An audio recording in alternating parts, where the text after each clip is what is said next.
Hi, I'm Nick Lockyer and welcome to The Takedown, the only place where you can get all the latest news, views, interviews and behind-the-scenes action from the Australian MMA circuit. Now, of course, the show wouldn't be complete without the men sitting to my left.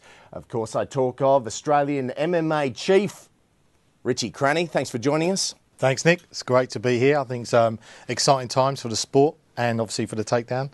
I think this show is really going to help promote the sport and get it mainstream. It's awesome. It's great. Absolutely. And, of course, sitting to his left is Australian MMA promoter Kaya Pace. Nick, Richie, I'm super excited to be here. This is fantastic for Australian mixed martial arts and super pumped. And now, don't worry, guys, you won't have to deal with our three ugly mugs all show. We'll be crossing to our very beautiful fitness expert, Rachel Guy, a little later in the show. Now, we called Richie the Chief. Kaya, what's your nickname? Unfortunately, people call me Boss or Boss Man. It sits a little funny with me, but That's no boss, mate. The big bad boss man and the chief. I like it. What am I going to be, the third wheel?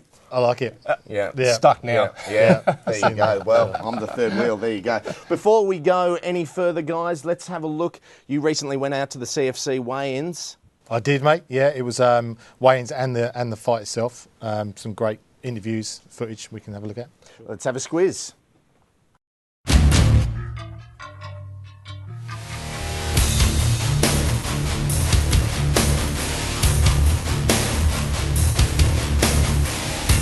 I'm here with Bob Sapp, legend of MMA. A man that makes me look very small. How you doing, Bob? Pretty good now. You've always got to remember, it's Bob the Beast Sapp. This is a great night. You can see him from behind us. CFC 21 is just about to get underway. A terrific card. How does it compare doing shows like this to, I mean, I know CFC is like the pinnacle in terms of domestic scene, but with the UFC, I mean, I've been backstage, it's like a juggernaut, isn't it? I think we're a little bit behind, but in some ways we're in front. We're really hands-on with the fighters. We're really close with the fighters. We know all the fighters. So I think in some ways we're a little bit ahead of the rest of the world sometimes. So have you got a game plan that you can let us into tonight? Oh, absolutely. The Beast's game plan is very simple. After all the losses, hey, I've got to stop being greedy. I've got to give one to Soy, and I look to do that tonight. And how? No more action, all fight. Here with Soa the Hulk, prepping for his fight. How you feeling, mate? Yeah, I'm feeling good. Preps is good, so just got to go out there, keep the hands up, and throw and not get hit. Is the plan to work your wrestling, work on the cage, or just go and see what happens? Well, I'm looking at standing with him a little bit and see how it goes from there. Because the first minute he's always explosive. You know, it's kind of the same simple thing, and I probably want to get him on the ground, and I'm sure he wants to keep it standing. Or he's pretty good on the ground, but I think he's more dangerous striking. So it's kind of be where the fight ends. You got one of your boys fighting tonight? Yes, James Vanicola is fighting John Levin at 77 kilos, so it should be exciting. How's he doing? James, yeah, he's ready to go. He suffered a loss about 5 weeks ago to Dan Pauling, and he's coming straight off that, and he hasn't stopped training. Like, we've taken the fight on 1 week's notice, but we want to fight in the show anyway, so he's more than ready. I know no one likes to talk about retiring, but have you got a time in your brain, or is it you've got to give yourself a couple of more years, or? As long as I'm enjoying it and I'm successful, that's the main thing. I'm healthy. That's another big thing. So if those three things are doing well, then I'll continue fighting. Thanks for that, Rich. Now, there are a couple of very big names there. How'd they go? Yeah, good. Look, it's a big talking point. CFC paid a lot of money to bring in these big marquee names. Bob Sapp, very entertaining, great entrance, but he went down very easy. A lot of talk, a lot of people booed it at the end. Whether there's a value in bringing someone like Bob Sapp in, I'm not sure. Jeff Monson was great. Real honour for me to meet him. He was one of my heroes when I started the sport. He knuckled down. Again, he got booed, but people don't understand that the guy's old. His knees. He's got a game plan, and he's very restricted nowadays what he can do. And he won. He got the score. But look, it was a great show. I think the money is probably better spent personally in building up the domestic scene rather than bringing these guys in. There's a value, and definitely it brought new people into it. I think they would have sold probably a couple hundred more tickets, just the fact that Bob Sapp was on there. But like I say, I believe we should promote the domestic fighters more. Kaya, I mean, you're an MMA promoter. Would you want to pay big money to see Bob Sapp come out here and absolutely flop on your show? Bob Sapp, no. Jeff Monson, he's a legitimate fighter. He's fought for the UFC heavyweight title, so yeah, he's got credentials. He's been around the game for a long time. But even still, he's not a marquee fighter. He's not like a Forrest Griffin or an Anderson Silva. He's not someone that everybody knows. It's the passionate fan that more would know who Jeff Monson is. Bob Sapp, he's just a comical character. He's travelling the world and doing a Sapp out tour. Every 2 weeks he's in a different country, tapping out within 10 to 15 seconds, earning his prize. He's great. He does all the videos. He's funny to watch. Maybe he should be a commentator, but to pay for him to fight on your show, we wouldn't do it. Does it not bring the sport into a bit of a mockery? Look, there's definitely a way of looking at that. I think if we're trying to expand the sport, getting these big personalities in, if you're trying to sell tickets to people that are just entering the sport, they don't know probably any of the guys that are on the card. But if they've been watching a little bit of TV, they've been watching a bit of YouTube, they know who Bob Sapp is, and it sells tickets. And if that then brings them back for the next show, because Bob Sapp aside, they enjoyed the show itself, and they start following the domestic scene, it's done its job. But I'm not sure. I'm not sure about it, to be honest. We wouldn't bring him out, no. It pisses me off because there are guys that bust their asses every day in the gym, and they would kill to be in the position that Bob Sapp is in. I mean, can you not? Is there no safeguard where you can that we can pop in that will allow for this kind of thing to stop happening? Well, I mean, with Bob Sapp, we don't want to keep going back to him, but you could just say to him, give him a small purse and offer him a big win bonus. Then that's the only way he's really going to put in and try and fight. But if you're just giving him a big purse, just for turning up, he's going to take a dive. And, it's not great for the sport. But going back again, Jeff Monson was great, But again, the crowd just didn't appreciate what he was doing. So I think it's something promoters will do. Get big names in, Brace. They've got international fighters that hold belts, but not marquee players, not marquee fighters, I should say. But I think it's out for discussion, and I'd like to hear some feedback from the audience as well. Maybe through the website, etc. Yeah, I agree. Yeah, well, tweet us at the hashtag the Takedown MMA. I've just come up with that one. That's a new one. There you go. Now, the talk of the town at the moment is, of course, the Ultimate Fighter series that's happening right here in Australia. The Smashers, whoever came up with that, is an absolute genius. I've got a POM and an Aussie on the panel. Boys, what's your predictions? Australia. Aussie, Aussie, Aussie. Of course. Look, we're going to go for our hometowns. Look, I've been here 10 years and, I know the Australia fighters. I don't know any of the UK fighters. I mean, they were probably nappies when I left to come over here. But I think the UK guys are going to have an advantage. I think they've got the experience. They've done it before. Ross Pearson's won the series before. The UK boys have been out and they handed the Americans their arse. They wiped the floor of them. So the pressure's on, and Australia's going to have. They talk about the home ground advantage, but also it's the pressure of being at home, the pressure of the home fans, that expectation. I think it's going to be great. It's going to be a great series, and the UK-Australian sporting. What's the word I'm looking for? Rivalry. The rivalry between the two, and the fact that they've linked up to the Ashes, the Smashes, I think is brilliant. It's genius, and I can't wait. It's going to be excellent. Richie won't know who the POMs are after this series. He doesn't know them now. He won't know them after. Australians are fantastic grapplers. They're great strikers, and they got that mongrel in them. And there's no way they're going to lose. And the series is shot in Australia, so it's all geared up for a good victory for Aussies. Where was and where are you living now? Where are you living? This is what I'm saying. It's in Australia. See, look, paradise. Yeah, Australia. Look. I know I'm a plastic POM. I admit it, but. Like I say, I know the Australians. I know a lot of the fighters, and they're good fighters. They're tough, but I know the UK guys are going to come out. I know they're going to come out and they're going to want to win it, which is going to make a great series. I think it's going to be awesome. I think there'll be some great fights, a lot of stand-up. I don't think there's going to be too much ground stuff. I think there's going to be a lot of banging, which is what the fans love. Yeah, for sure. Best series yet. Well, but in all seriousness, guys, this is a huge opportunity for these Aussie fighters because they have the UK guys. They've been doing it for years. only been here for about a decade or so, so it's a good chance. Yeah, the sport's grown really fast, and this will put them on the TVs of people around the country. Yeah. You know, so this is going to do a lot for their career. The English guys and the Australian guys, you know, instead of just working a job, training to fight after work, these guys could be full-time fighters. Yeah, for sure. Look, even though it's in Australia, like everyone in the UK is going to be watching this. The MMA scene is massive in the UK, and the tough series are always heavily watched. And I think, although it's over here, I mean, there's probably, I can imagine now that there's going to be, you know, you see the Pommy guys going around doing the Ashes tour, the Barmy Army. There's got to be. I just thought of it. That's it. I'm going to set it up.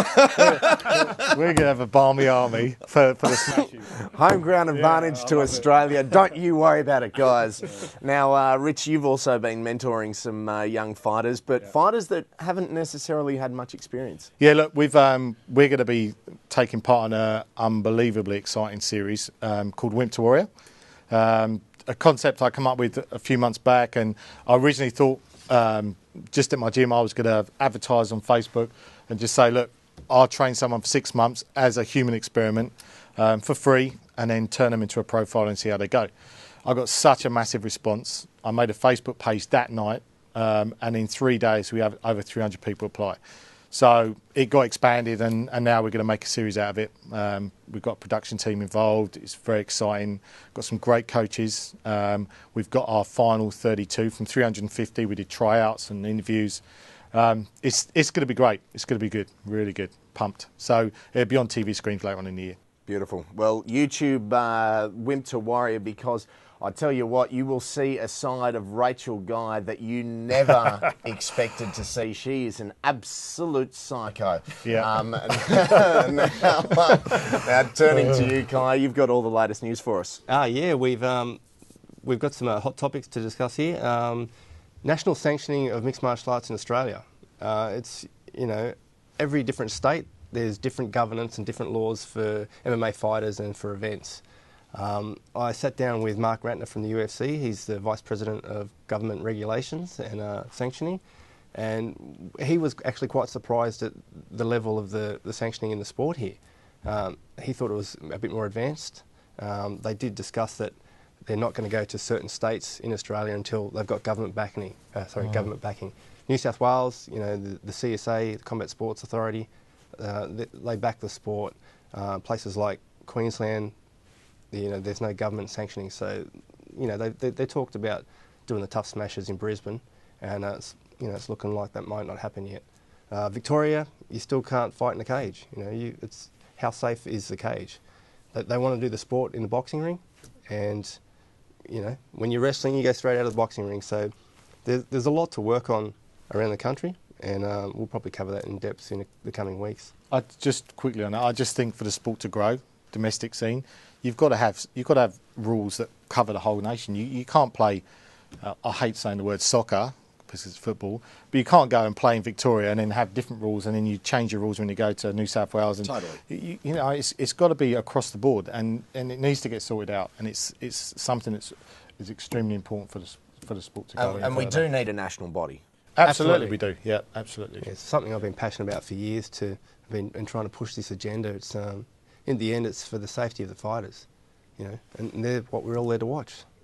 Well, ever since I started watching MMA, you know, you'd watch the Pride and then you'd watch UFC, and you know, when they go outside the ring, they reset. It's just stop start. Interrupt the whole flow. It's so frustrating. Yeah, reset middle of the. Yeah, it's just crap.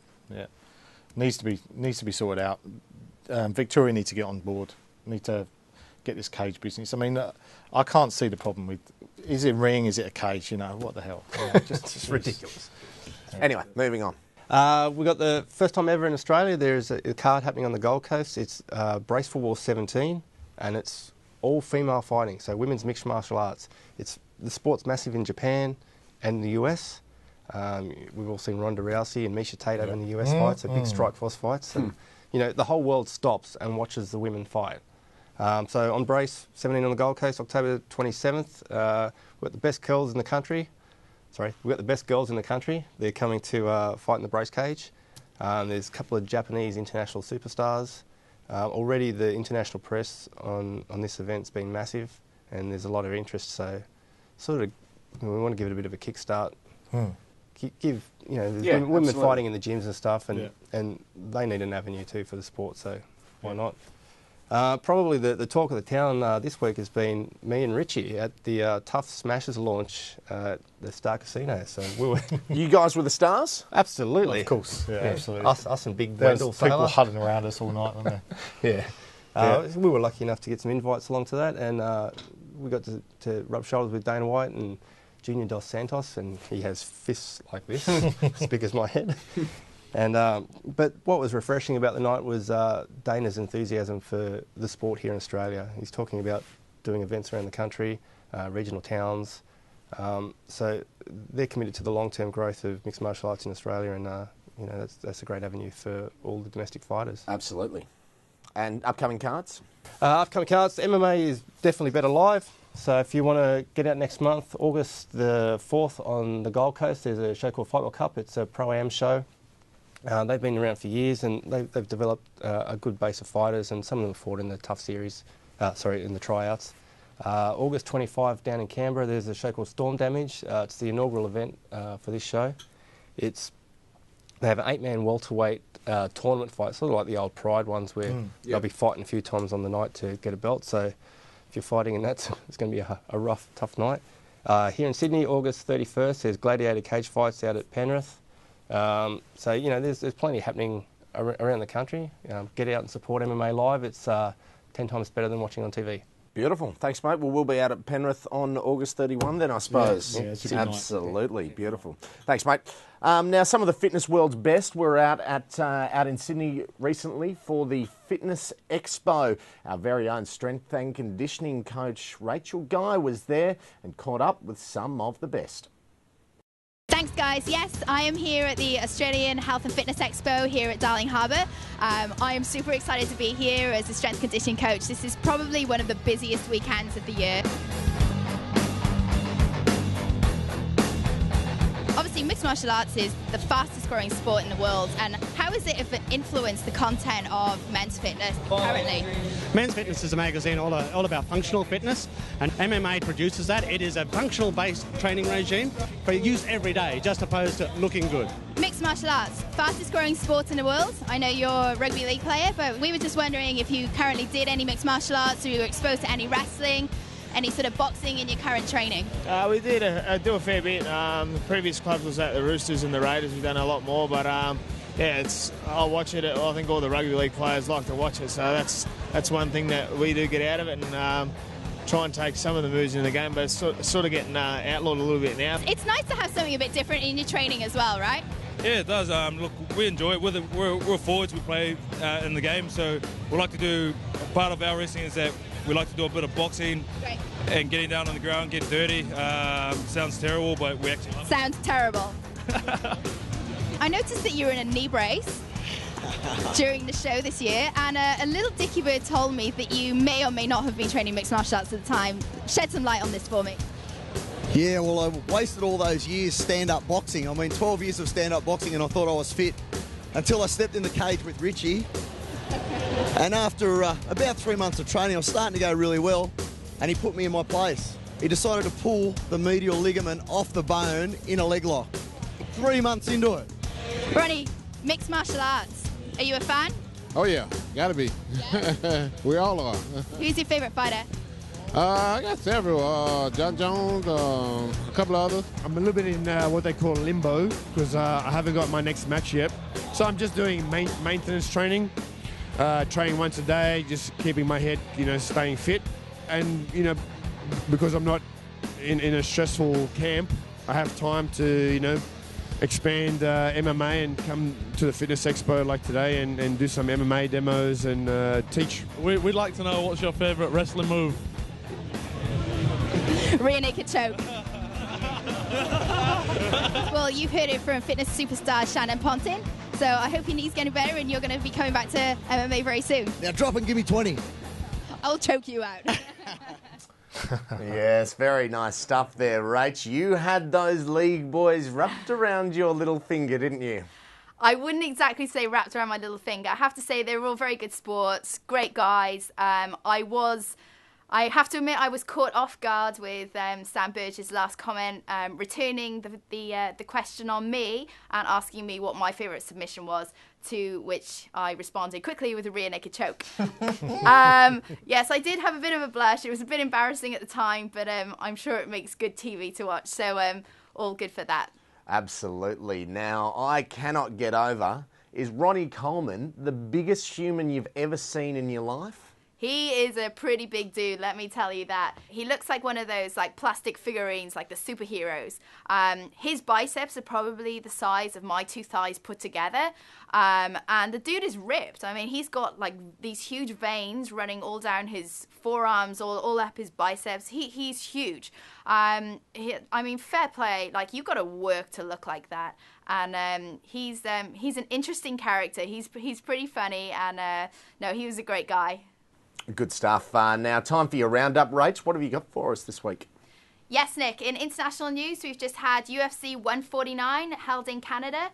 There was a fair bit of hype about this card actually before the event, and it didn't exactly eventuate to that.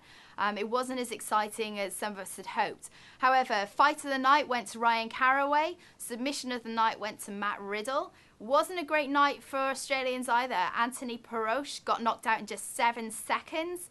And Hector Lombard lost via split decision from the judges. Now, unfortunately, it was Hector's first UFC debut. And, as Richie said earlier, it just looked like the octagon just gave him the jitters a little bit and made him a little bit nervous. He's usually a really exciting, aggressive fighter to watch, and that's what makes him attractive to the audience. Unfortunately, he didn't pull that off this time, so plenty more to come and better luck next time.